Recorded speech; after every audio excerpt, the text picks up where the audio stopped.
Hey there, friends. Welcome to the Taking Your Next Step podcast from Collegians for Christ. Through each episode, we will journey together focusing on knowing what you believe and why you believe it.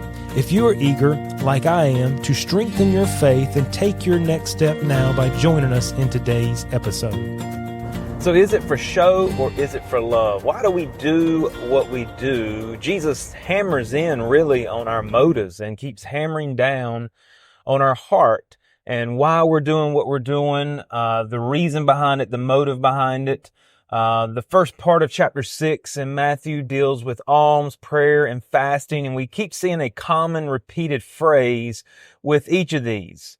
Basically, what you do not do as the hypocrites, people who would pretend, people who would have the wrong motives, people who would do it just for the outward appearance, the outward applause of people, the pat on the back, the, hey, you did a great job. He says, look, I don't want you to do it like that. And he comes to Matthew chapter 6. He says this, take heed that you do not your alms before men to be seen of them. Otherwise ye have your reward of your Father which is in heaven. Therefore, when thou doest thine alms, do not sound a trumpet before thee, as the hypocrites do in the synagogues and in the streets, that they may have glory of men. Verily I say unto you, they have their reward. But when thou doest alms, let not thy left hand know what thy right hand doeth, that thy alms may be in secret, and thy Father which seeth in secret himself shall reward thee openly. And so here he says, take heed, caution, attention. Look, this is a serious matter. I want you to know the motive why behind what you're doing, because there's a temptation that you and I can easily fall into, and that is the temptation of doing things so that other people will see it, so that we'll get recognition, maybe we'll get advancement within our social status, within church, within serving, and so forth. As we hear the word alms, it's not a word we use in our everyday vocabulary, but it's referring to anything given free and voluntarily to relieve maybe the poor, relieve someone with a need. It could be money, it could be food, it could be clothing. We refer to this as charity. You'll hear charity often in our culture today. And that being, we're active in charities, we serve with a charity. They're helping people with specific needs in our community and in our world. And here Jesus narrows down into it and says, look, doing alms is a given. Jesus teaches that believers doing alms should be a natural occurrence. It should be you and I following Jesus out of love. We're going to help people. We're going to witness to people. We're going to find people who have needs, and we're going to find ways to meet those needs. It's interesting as you look down through the history of Christianity, many times it's Christians who founded hospitals. Why? To meet the needs of people. Many times it's Christians who founded universities to meet the needs of Christian education, to train ministers of the gospel, to meet needs within the community. And you'll find so many times that nonprofit organizations are religious in nature, because that is the church, people, whether it's individuals, whether it's a body of believers, coming together to find ways to serve people, to do alms, to give charity to those that need it.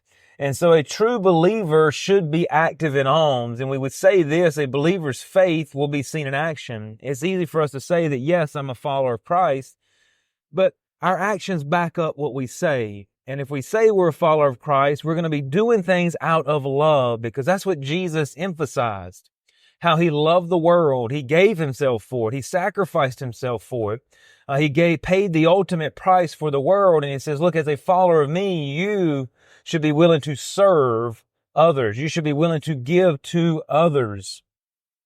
And so when we think about alms, typically we're thinking about somebody maybe that's poor, maybe has a condition that they need help in, whether it's financial, whether it's health situation, whether it's food and water related, whether it's mental health. There's just so many areas really now in today's culture. It's not necessarily just people who are financially struggling, though that's a big part of it. But sometimes when we look at these people, what is your perception? Like when you see the person standing on the side of the road with the sign, what do you think of? What do you see? When you see the person who's struggling to live, who maybe is living out in a hut, you see them on TV, what is your perception? What do you think? You and I should have compassion as we see these people. We see people with needs. It's easy sometimes because maybe we're not in it to just kind of ignore it, to not think much of it. But as Jesus looks down and as Jesus interacted with people on earth, Jesus had tremendous compassion. And as Jesus looks on the poor person, as Jesus looks on the person strung out as a drug addict, as Jesus looks at the prostitute, as Jesus looks at the people who are struggling with just to keep a roof over their heads, people that are refugees, you name it. There's so many different needs across our world. Jesus looks at each of those individuals the same as he looks at you and I. Why is that? Because God created all men equal. All men, the beggar on the side of the street, the drug addict who's strung out, they're all created in his image. And Jesus gave his life. He was a charity, giving something voluntarily to help those in need. And he says, as my followers, you and I should do the same. You and I should find ways to be intentional to help those around us. And there may be ways that you're doing that within your church. You may donate or serve with a nonprofit that helps do charity in our culture. But as followers of Jesus Christ, I think we must be intentional in this. And that's what Jesus is saying. Doing an alms is just a given. My followers should be helping people. And we see that with the disciples. As he sent them out 2 by 2, they were healing, they were relieving the poor, and so forth. But what he gets at here in our passage is the motive behind our alms is absolutely crucial. He focuses his teaching on the motive behind what we do and how we do our alms. And he gives us 2 warnings here of doing alms with the wrong motive. Do not do your alms in front of people with the purpose of being seen, and do not announce or sound a trumpet is what he says. Do not blow the trumpet to draw attention to yourself of what you are doing. So we don't want to do our alms to be seen of people. The motive is so that others will think we're a good person. Others will pat us on the back. Others will give us recognition. And he says, look, that is your reward. That's all you'll get. If you do it for the right motive, you'll have eternal rewards that will be with you forever. But if you and I are doing it to be seen of men, we're going to get that, hey, great job, hey, pat on the back, whatever it is, just for that moment. That will be our reward. And this just shows a motive of self-glory, of self-satisfaction, of pride. Really, it's just self-centeredness rather than God-centeredness. You and I can get that way as believers. And that's what Jesus is warning us here. He says, look, don't announce so others will hear. Does this mean we can't talk about what we're active in and maybe share needs? No, that's not what he's saying. He's saying, look, what is your motive behind what you're doing when you're telling other people about this? Are you sharing this on social media? Are you sharing this with others so that they'll recognize you, so that you can be looked at and lifted up? Or are you sharing this because you want others to have compassion, because you want others to join with you in this charity or in this endeavor? So you and I can sound trumpets by announcing to others what we've done, whether it be work, class, friends, saying something so people will ask us, trying to hint at it, having a prayer request, letting everyone know what you've done, rather than maybe praying for the situation. We can fall trap to this, and that's what Jesus is hinting at. Why? Because the flesh wants the attention of people.